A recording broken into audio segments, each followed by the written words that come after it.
Hello, this is Malik Ahmad from Malik, the InternetMarketingTrucker.com, all one word. I'm going to do a short tutorial on 5 steps to converting blog posts to audio. Nowadays, you have to get your content out and seen or heard by as much people as possible. So one way you can do is take your old blogs or your articles and turn those into audio. So this topic is 5 steps to converting blog posts into audio. I have to hurry up because I'm on a 15-minute break, so I'm just as fast as I can. Podcast, audio, video is popping up all over the internet.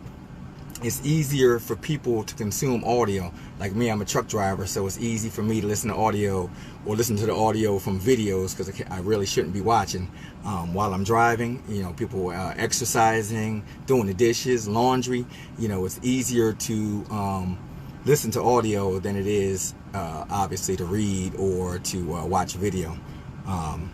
One of the easiest ways that you can create audio content is to go back, get your blog posts, old articles, or your new ones, and convert them to audio.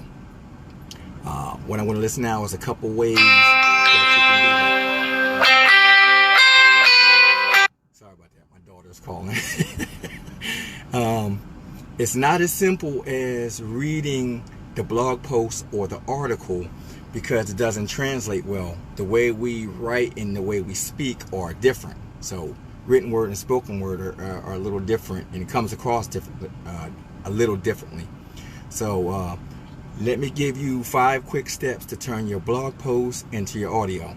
Step 1, determine if the content will translate or will be easy to understand, or if it is easy to go to audio.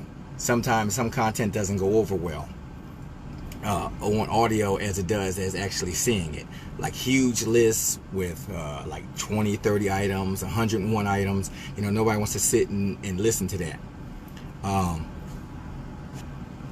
Content that does convert well, news, stories, case studies, inspirational, motivational, self-empowerment, advice, opinion pieces, short lists like 3 secrets to finding a mate, something like that.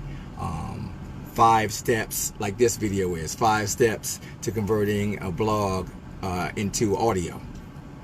Step number 2, you need to read it to yourself or read it out loud and see if it's choppy or if it makes sense before you go ahead and record it. Because if it's choppy, it's not going to go over well and people are going to miss your message.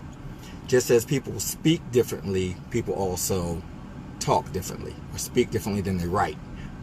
Step number 3, make small rewrites. So when you're going through it and a word doesn't fit, or it's good in spoken, but it's good in written but not good in spoken, rewrite it a little bit to make it a little bit smoother, smooth out the edges of that particular article. Remember, it needs to be a conversational tone. Step 4, choose a voice and record. What I mean by that is you can have, say if you have a guest post and a guest blog post or something like that, and you want to get them to narrate it or to read it, or you if it's yours, but you can do both. But the reason why I'm saying that, if you got a guest post, to get them to read it, it's more their flow and they understand what it is they're writing. They can spit it out better than you can. And then if it's your content, you go ahead and read it. What else is there? Okay, we have WordPress. We have a couple plugins that they're below. They're in the description. That'll help you create audio versions of posts and then translate them into other languages.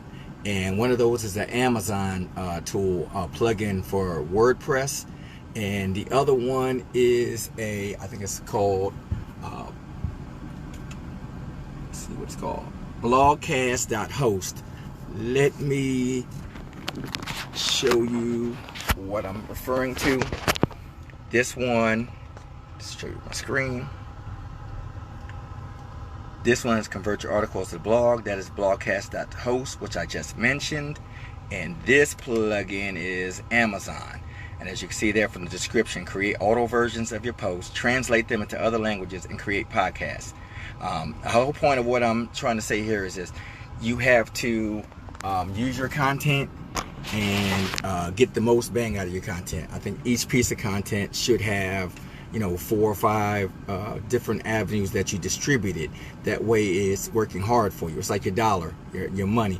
At the end of the day, you don't want your dollar just going and dying. You want it to, if you can get it to stretch, you want it to do this, you want it to do that, and do a couple other things. You know what I mean? You want to stretch that dollar the best you can. It's the same thing with your content. If you're going to take the time to create it, or say if it's PLR and you're spinning it and you're taking the time to kind of make it your own, you want it to go as far as it can go.